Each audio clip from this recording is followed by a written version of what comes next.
ფულის. ეხლა სანამ რატო საიდან გამომდინარე ვითვლით 27 საუკუნეს, ანუ პირველი ფული, რომელიც საქართველოში, ანუ საქართველოს ტერიტორიაზე მოიჭრა ძველი წელთაღრიცხვით მე-6 საუკუნით თარიღდება, რომელიც კოლხური თეთრის სახელით არის ცნობილი, ამ სახელით ვიცნობ. შესაბამისად ერთ-ერთი ძველია მთელ მსოფლიოში. რასაკვირველია, ამიტომაც ითვლება უძველეს კერად აი ამ სამონეტო ცივილიზაციის. ეხლა რაც შეეხება ვთქვათ, სანამ მონეტა მოიჭრებოდა უბრალოდ აი ძველ სამყაროში, რა ითვლებოდა ფულის ერთეულად, ესეც არანაკლებ საინტერესოა და ჩემი აზრით მნიშვნელოვანი ინფორმაცია, მაგალითად იყო ასეთი ნიჟარები, ეხლა გამოჩნდება, ნიჟარები, ეს არის ზღვის მოლუს კაურის ნიჟარები იყო ერთ-ერთი საკმაოდ ფართოდ გავრცელებული. აქ ჩანს, მაგრამ არსებობს უფრო სხვა უკეთესი კადრები.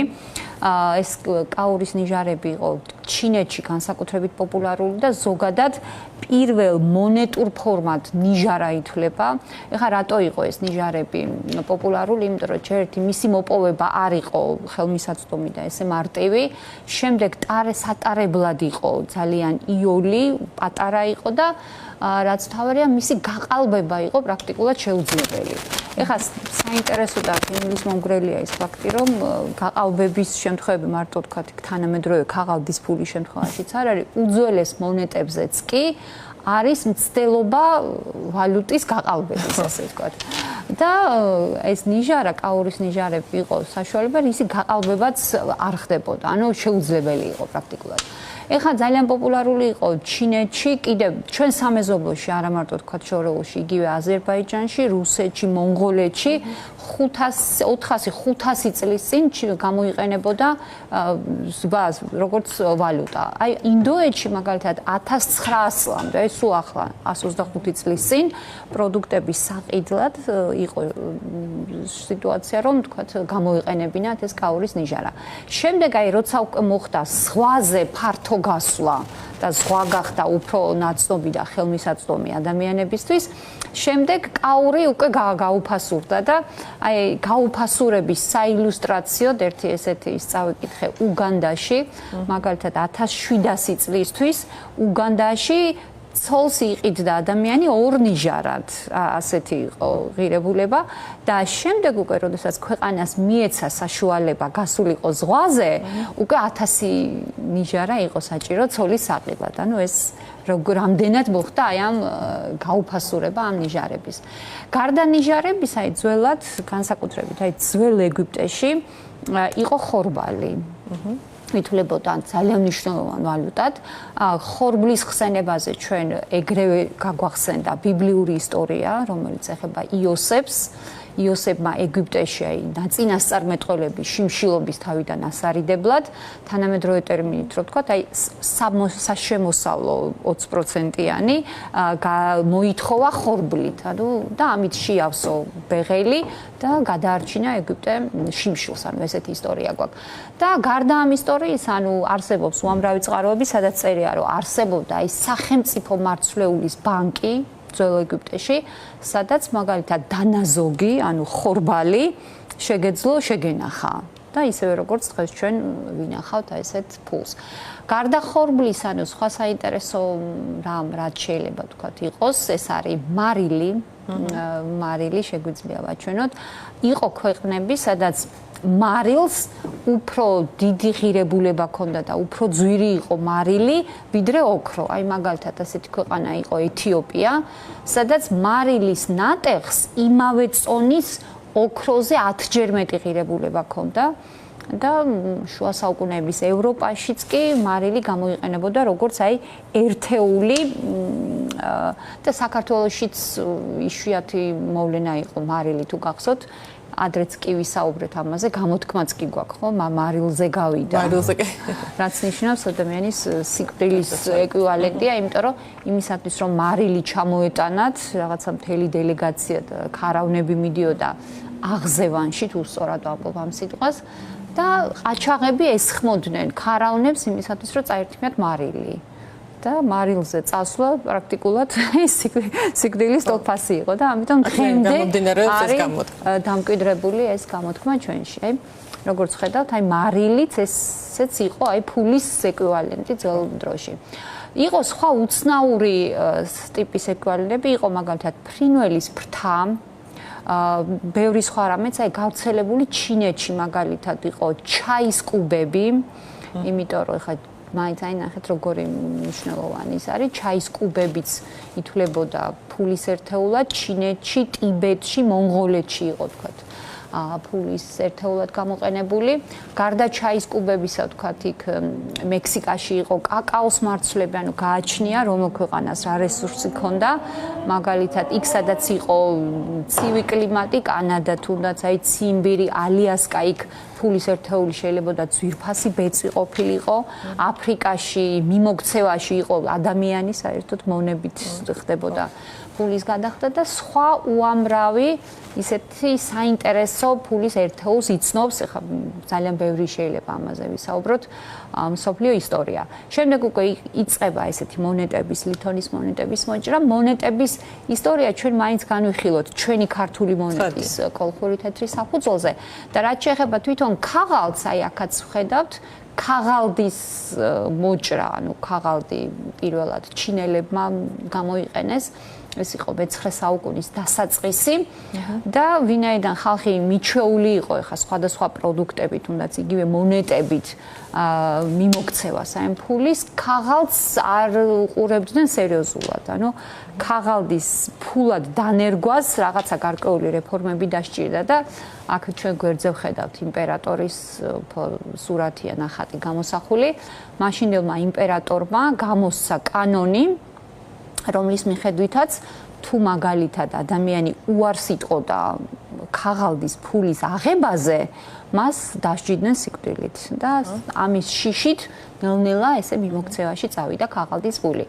შემდეგ ქაღალდის ფულის სპარსელებმა გადმოიღეს, შემდეგ იაპონელებმა და აი პირველი ევროპული ქვეყანა, რომელმაც დაიწყო აი ამ დანერგვა თავიანთ ქვეყანაში ქაღალდის ფულის, ეს იყო ინგლისი, როგორც ხედავთ. 1694 წელს შეიქმნა ბანკი ეროვნული, სადაც ვერცხლის და სპილენძის, თუნდაც ოქროს მონეტების ნაცვლად გაძლევდნენ ქაღალდს, ოღონდ იქვე ბანკის კლერკი ავსებდა ამ ქაღალდს და იქვე მზადდებოდა აი რაღაცა ფულის ის ეძლეოდა. ხოლო აი პირველი სტანდარტული ნომინალის ქაღალდის ფული ინგლისელებმა მხოლოდ 1855 წელს გამოუშვეს. ანუ ამ ქაღალდის ფულსაც ვთქვათ არ აქვს ძალიან დიდი ხნის ისტორია და აქედან შემდეგ იწყება უკვე. მაგრამ დიდი ხნის ისტორია აქვს ჩვენს კოლხურ თეთრს. სასაკვირველია. კოლხურ თეთრს რაც შეეხება აი ისტორიულ წყაროებს თუ დავეყრდნობით, ზოგადად აი ისტორიული წყაროები რაც არ უნდა ვთქვათ აღიარებული იყოს რაღაც კონკრეტული ფაქტი, შეიძლება აი თავდაყირა დააყენოს ყველაფერი ერთმა არქეოლოგიურმა აღმოჩენამ. ამიტომ რაღაცა ისტორიას წყაროებს რაც შეეხება ცოტა რთულია რაღაცის მტკიცებით ფორმაში თქვა. ჩვენთან ახლა ფრთები, ნიჟარები და მსგავსი რამ არ გამოიყენებოდა და პირველი, ანუ ქართული ფულის მოჭრა და საერთოდ დაბადება ქართული ფულის უკავშირდება სწორედ აი ჩვენს წინ ახლა ნანახ ვერცხლის მონეტებს, რომელიც მე-6 საუკუნეში, ძველი წელთაღრიცხვით მე-6 საუკუნეში დაიწყო ამის გამოჭრა. რომელიც ბერძნულ მონეტებსაც კი უტოლდებოდა თავის ნომინალურით. ძალიან მაღალი მხატვრული შესრულებით იყო, ანუ იმ პერიოდის ცივილიზებულ სამყაროში ნებისმიერ ნუმიზმატიკურ ძეგლს არ ჩამოუვარდება, აი იმდენად მაღალ მხატვრული იყო. ეხლა რა იყო დამახასიათებელი? მეცნიერების დიდი ნაწილი, ეხლა რატო ქვია კოლხური თეთრი, თეთრი იმის გამო რომ იყო ვერცხლის მონეტა, დიდი ნაწილი ფიქრობს, რომ მისი მოჭრა ხდებოდა კოლხეთში, ნაწილი ფიქრობს, რომ აი ზღვისპირა ბერძნულ ქალაქებში ხდებოდა მისი მოჭრა. იმიტომ რომ აღმოჩენილია როგორც საქართველოში, ისე მის ძალიან ბევრ ქვეყანაში აღმოჩენილი, ეს მიუთითებს იმას, რომ მაშინ ვაჭრობა იყო ძალიან განვითარებული და ანუ პრაქტიკულად აი ხდებოდა მისი მიმოქცევა. აი ფორმას რაც შეეხება ხედავთ რომ არის თუნდაც აი კვადრატები რაც არის გამოსახული ეს რევერსზე, ეს არის მხოლოდ ადრეული მონეტებისთვის არის დამახასიათებელი, მერე მსგავსი რამ არ ხდებოდა. იყო ვთქვათ ადამიანის გამოსახულება, ხარის, იშვიათ შემთხვევაში ლომის. ეხლა ჩვენ გვაქვს აქ ლომის მონეტებიანი კოლხური თეთრი. და სამწუხარო რა არის ეხლა კოლხურ თეთრში, მას არ აქვს წარწერა. არანაირი. აქვს მაგალითად რაღაცა ასონიშნები, მაგალითად F-ი თუნდაც, რომელზეც აი ფიქრობენ, რომ შესაძლოა თქვა ფაზისი ყოფილიყო, მაგრამ ამაში არ არიან მეცნიერები შეთანხმებული. შესაძლოა ეს ყოფილიყო ზარაფხანის რაღაცა ბრენდის ნიშანი და ასე შემდეგ. წარწერა კოლხურთეთს არ აქვს და როგორც უკვე ვთქვით, იმ პერიოდთან დაკავშირებით ეს არის უმნიშვნელოვანესი არტეფაქტი, იმიტომ რომ ძველი წელთაღრიცხვით მე-6 საუკუნესთან დაკავშირებით, აი რამე ისტორიული წყარო მაშინდელი სახელმწიფოს შესახებ თქვათ, წყობა, რა ხდებოდა თქვათ ქვეყანაში, არაფერი არ გვაქვს, მაგრამ ისეთი მყარი არგუმენტი გვაქვს. შესწავლილი პერიოდი რაც არის, ხო ამაზე რაღაცა ინფორმაციას გვაძლევს. სირია. და ეს არის უტყუარი არტეფაქტი იმისა, რომ აი თუნდაც ძველი წელთაღრიცხვით მე-6 საუკუნეში დასავლეთ საქართველოში არსებობდა სახელმწიფო. და სახელმწიფოს გარეშე აი ფული უბრალოდ ვერ მოიჭრებოდა და არ საუბარია სახელმწიფოზე, რომელიც კი არ იყო რაღაცა გამოქვაბულში არსებული სახელმწიფო, ძალიან მაღალი განვითარების სახელმწიფო, რომელზეც აი იმედია, რომ ისტორიული წყაროები და სხვა რამე გამოჩნდება. ამის ტერიტორიაზეა, მე მგონი ყველაზე დიდი რაოდენობით აღმოჩენილი. კი ბატონო, ნამდვილად ასეა. ახლა გამოჩნდა პირველი მონეტა, რომელსაც აქვს ქართული წარწერა. ეს არის ახალი წელთაღრიცხვით მე-6 საუკუნეში ქართლის ერისმთავრებმა გამოსცეს ეს წარწერა, სადაც უკვე ჩანს ეს ქართული ასოები და სიმბოლიკასაც ხედავთ ჯვარს და ვერცხლის იყო ქართულ სასანური ტიპის მონეტა იყო, მაგრამ ძალიან მალევე, ხა ეს მე-6 საუკუნით თარიღდება, ძალიან მალევე საქართველოში იწყება უკვე არაბული მმართველობა და თბილისში იწყება, ასე ვთქვათ, არაბული მონეტების მოჭრა. აი, გამოჩნდა კიდევაც ეს არაბული მონეტები, სადაც არის 4 განსხვავებული სახის მონეტა გვაქვს ჯერჯერობით და ამ მონეტების აი საერთო თავისებურება ის არის, რომ აი წარწერები არის არაბულად და წარწერის შინაარსი, ხა რატო ამბობ, იმიტომ რომ მერე მონეტებშიც მეორდება ეს შინაარსი. აქ წერია, რომ ალაჰი არის მარადიული და მას არ ყავს კონკურენტი, სიტყვით არ ყავს თანაზიარი. ასეთი რამ წერია არაბულ მონეტებზე და ეხლა სხვადასხვა ფორმით ეს მონეტები ძალიან ბევრი გვაქვს, სხვადასხვა ეპოქას ეხლა თავისი მონეტა ახასიათებს, მაგრამ მე მინდა 3 რაღაცა სპეციფიური მონეტა გაჩვენოთ, აი მაგალითად პირველი თავში რაც მოგდის, ეს არის აი როცა გაერთიანებული საქართველო გაერთიანდა, აი ბაგრატ მესამის დროს, მაშინ რა ტიპის მონეტის მოჭრა ხდებოდა, შეგვიძლია ვნახოთ, აი ეს არის ბაგრატ მესამის ერთიანი საქართველოს დროინდელი მონეტა, რომელიც არის დათარიღებული 980 წლით, ანუ მე-10 საუკუნით. და აქ არის უნიკალური მონეტა არის 1863 წელს არის თბილისში აღმოჩენილი სხვათა შორის და წარწერებს რაც შეეხება გარდა იმისა რომ აქ არის არაბული წარწერა ზუსტად აი იმ არაბული მონეტების შინაარსის შემცველი ალაჰზე წერია რომ არ არის ღმერთი გარდა ერთისა ალაჰისა და მას არ ყავს თანაზიარი ზურგზე ასევე მაჰმადთან დაკავშირებული წარწერაა და აქვე არის ქართული ასომთავრულით წარწერა, სადაც წერია, რომ ქრისტე ადიდე ბაგრატ აფხაზთა მეფე. ამით ეს მონეტა არის ძალიან საინტერესო. ეხლა საწყენი ის არის, რომ ეს მონეტა არ არის ჩვენთან. დღეს ინახება ერმიტაჟში, სანქტ-პეტერბურგის მუზეუმში, ანუ გაერთიანებული სამეფოს მონეტა, ну ჩვენ არ გვაქვს და სავარაუდოდ, რა ვიცი, ალბათ არც გვექნება. თუ ახალი არ ვიპოვეთ. თუ ახალი არ ვიპოვეთ, კი ბატონო. ახლა ძირითადად ჩვენი ინტერესის სფერო ოქროს ხანა არის, ახლა განსაკუთრებით, რაზეც სულ მუდამ ყვებით ხოლმე, დავით აღმაშენებლის პერიოდის მონეტები შეგვიძლია ვნახოთ. ეს არის ახლა ფერს ხვდებით, რომ ეს არის სპილენძის მონეტა. სხვათა შორის ოქროს ხანაში ვერცხლის დეფიციტი იყო.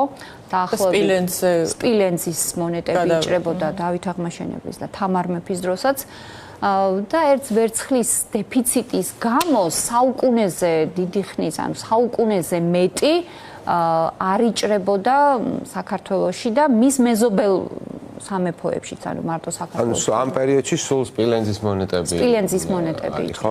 აი უკვე აი ამ ოქროს ხანის დროს ფულის ერთეულში უკვე არის მაგალითად მონეტა, რომელიც რაღაც კონკრეტული ციფრი აქვს, ან უფრო რაღაც ამდენი მონეტაა თუ არა, ისევ არა, ისევ წონის მიხედვით განისაზღვრებოდა. მაგალითად, აი, ყველაზე ნაკლებად იჭრებოდა ოქროს მონეტები, იმიტომ რომ ოქრო ძვირია, დიდი ფულია, იგივე ხა 200 ლარიანი კუპიურა ხო გვაქვს ქვეყანაში, მაგრამ ყველაზე ნაკლებად არის მოძრაობაში. ამიტომაც, ანუ საქართველოში ალბათ იჭრებოდა, უბრალოდ მე არა მაქვს ინფორმაცია. ძირითადად იყო ოქროს მონეტები, რომელიც გარედან იყო შემოსული და ეს იყო მოძრაობაში და იყო ძალიან დიდი ნომინალის, დიდი ღირებულების მქონე. ახლა რაც შეეხება ამ მონეტას, ეს ძალიან საინტერესო მონეტაა. ავერსზე არის დავით აღმაშენებელი, მთელი თავის დიდებულებით არის წარმოადგენელი, ასე ვთქვათ, სამეფო რეგალიებით და რევერსზე არის წარწერა, სადაც არის საუბარი, რომ ის არის მეფე აფხაზთა, ქართველთა, რანთა, კახთა და სომეხთა. ამ მონეტის ორიგინალიც არ გვაქვს, ხო? სამწუხაროდ ლონდონის მუზეუმში, დიდი ბრიტანეთის მუზეუმში არის და იყო ჩამოტანილი 2019 წელს, რამდენიმე თვე იყო. საინტერესოა როგორ მოხდა და როდის? აი, ეგ უკვე უნდა კვლევის საგანია. მე ძალიან მაინტერესებს იგივე მაგალითად როგორ მოხდა პეტერბურგში თბილისში ნაპოვნი მონეტა 1863 წელს ეს მონეტა ბაგრატ მესამის თბილისში იქნა ნაპოვნი. და დღეს ახლა როგორ მოხდა? პეტერბურგი შეიძლება ლოგიკურია. ხო, იმ პერიოდში იმპერიის ნაწილი ვიყავით. ძალიან საინტერესოა, შეიძლება ამ მიმართულებით რაღაცა მეტი სამუშაოები ბრიტანეთში და წარმოიდგინეთ ჩვენს ქვეყანაში ჩვენივე მეფის ესეთი წარმატებული მეფის მონეტა 2019 წელს ჩამოიტანეს. ჩამოიტანეს, სამი თვე იყო დაახლოებით ბრიტანული რაღაცა პროექტის ფარგლებში იყო ჩამოტანილი და აი მაშინ ქონდა საშუალება გვენახა. და ამჟამად თუ მოვხვდებით ლონდონში, იქ ბევრი ტიპის გალერეაა და უშუალოდ აი კონკრეტულად რომელშია არ ვიცი. ელზა, აი ამ ვერცხლის კრიზისმა და თქვათ აი ამ სპილენძის მონეტების ხანგრძლივმა მოხმარებმა რაღაცა დიზაინის კუთხით რაიმე გავლენა ხომ არ იქონია? დიზაინის თვალსაზრისით ხა რასაც ვუყურებთ მაგალითად ვუყურებთ კოლხური თეთრი ყველაზე ლამაზია და მაღალი ძალიან. ასე ვთქვათ. თუმცა სპილენძის მონეტებს რაც შეეხება ხა ფერთან დაკავშირებით შეიძლება ვთქვათ შესაძლოა უფრო ლამაზიც კი ყოფილიყო, ანუ წითელი მონეტები იყო. მაგრამ აი დიზაინის სირთულის და გემოვნების თუნდაც თვალსაზრისით დიდად არაფერი შეცვლილა. ლითონმა დიდად არ შეცვალა. ეხლა გამოჩნდა თამარის პერიოდის მონეტა. ამ შემთხვევაშიც, ანუ თამარის ეპოქაშიც იყო კრიზისი ვერცხლის, ანუ აქაც ჩვენ გვაქვს სპილენძის მონეტები და ნახეთ, აი წარწერა არის, აქ არის თრ და შემდეგ არის ესე იგი თამარის და დავით სოსლანის პირველი და ბოლო თანხმოვნები არის დაწერილი. აქვე ვხედავთ ჩვენ ფაქტობრივად მე მგონი ამ ქორწინებას ეძღვნებოდა პირველი ასეთი თეთრის მოჭრა. და უპირატესობა რომ თამარს ენიჭება ეს გამოჩნდა იქით რომ ჯერ თამარი წერია და მე უკვე დავით სოსლანი და აი როგორც ჩანს, ნუ გარდა ბაგრატიონების უკვე სამეფო გერბისა, უკან არის წარწერა, სადაც წერია, რომ არაბული წარწერაა, ვხედავთ, გავლენა იყო თავისთავად ცხადია და აწერია, რომ თამარზე წერია, როგორც დედოფალთა დედოფალი და ქრისტეს მსახურია, ასეთი იმით არის თამარი მოხსენიებული. და კი ასეთი განსხვავებული ტიპის სპილენძის მონეტა გქონდა და როგორც ვიცით, აი ამ პერიოდში დავითის და თამარის დროს ძირითადი აქცენტი მაინც კეთდებოდა სპარსულ მონეტებზე. ეხლა რაც შეეხება მონეტები, ეხლა ძალიან ბევრი ტიპის მონეტები გვაქვს, მაგრამ ქაღალდის ფულზე რო გადავიდეთ უკვე საქართველოში, გამოჩნდა ძალიან საინტერესო ფული, ბონი. როდესაც 1918 წელს მივიღეთ დამოუკიდებლობის აქტი. საერთოდ იმ წლიდან ისედაც, როდესაც 1917 წელს მოხდა ოქტომბრის რევოლუცია, ну უფრო ზუსტი იქნებოდა ოქტომბრის გადატრიალებად მოიხსენიებენ უკვე ისტორიკოსები ამ მოვლენას. ამ შემთხვევაში, ну პრაქტიკულად ფული არ შემოდიოდა. და მით უმეტეს ახლა იქ მოვიდა აბსოლუტურად განსხვავებული იდეების მქონე ხალხი ხელისუფლებაში და საქართველოში მყოფ მთავრობას ფულს არავინ არ გამოუგზავნიდა მაშინ და მაშინელმა მთავრობამ დაიწყო მზადება ეროვნული ვალუტის შესაქმნელად, რასაც ხედავთ ახლა ეს ბონი, ეს იყო დროებითი ფულის ნიშნები, რომელიც პირველად მიმოქცევაში გავიდა 1919 წელს.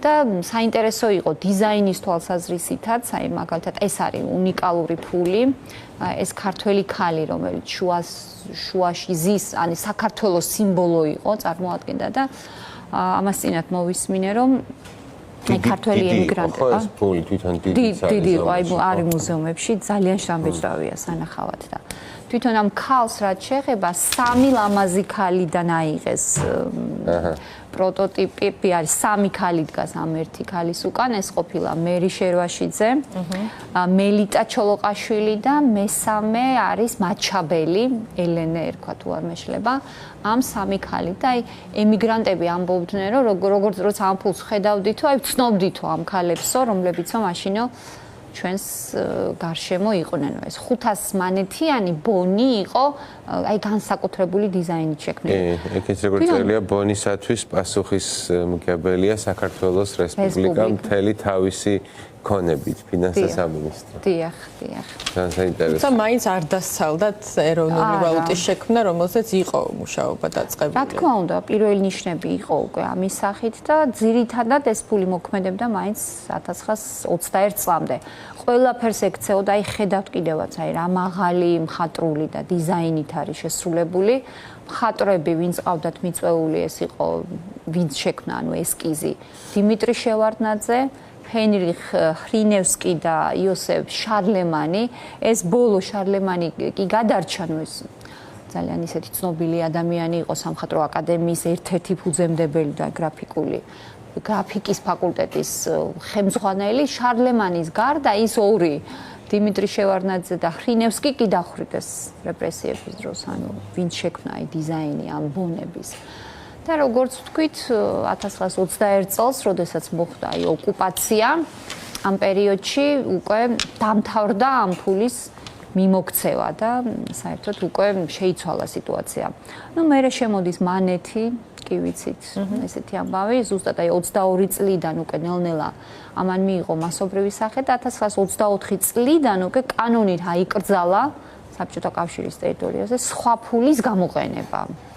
და მქონდა მანეთი. ეს არის ვიდრე კუპონამდე, ხო?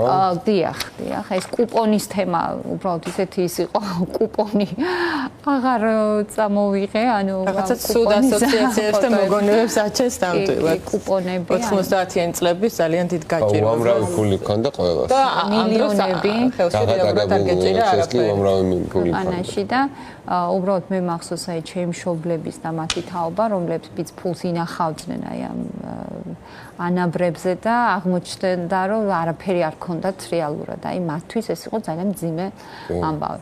ნუ რაც შეეხება ჩვენს ლარს, ოფიციალური ეროვნული სრულფასოვანი ვალუტა ჩვენ გვაქვს 1995 წლიდან, ის მიმოქცევაში 2 ოქტომბრიდან შევიდა. თვითონ სიტყვა ლარი, ეს არის ძველი ქართული სიტყვა, რომელსაც თარგმანში ნიშნავს განძს, ქონებას. ეს მეფხისტყაოსნიდან არის, მე მგონი ტურისტები აღებული. აი თვითონ ეს ლარის სიმბოლო რაც არის, ეს მე მგონი უფრო მოგვიანებით. ეს მოგვიანებით შეიქმნა, ეს ელზე ძალიან გვიან არის შექმნილი. მაგრამ თვითონ ავტორი 1991 წელს აკადემიკოსი იყო ვასილ ჩანტლაძე, რომელმაც წამოაყენა ეს იდეა, რომ ეროვნული ვალუტისთვის დაერქვათ ლარი და ეს მისი იდეა იქნა მოწონებული და დღეს გვაქვს ეს ფული, რომელიც არ არის სუდი. რომ გქონდეს ბევრი კარგი იქნება. ყოველ შემთხვევაში დიზაინი. იცვლებოდა დიზაინი, აი 95 წლიდან კი შეიქმნა ნომინალები, მაგრამ 99 წელს სრულყოფის თვალსაზრისით ყველა ნომინალის ბანკნოტის მოდიფიკაცია მოხდა, ანუ მთლიანად შეიცვალა ყველა და შემდეგაც იცვლებოდა მაგალითად, აი 2004 წელს შეიცვალა 50 და 100 ლარიანი ბანკნოტები და 20 ლარიანი შეიცვალა რაღაცა დროს. რაღაცა პერიოდში. კი ბატონო. ერთი რაც ძველი დიზაინი დარჩა არის, მე მგონი ეს ივანი ჯავახიშვილი 5 ლარიანი ისევ ის არის.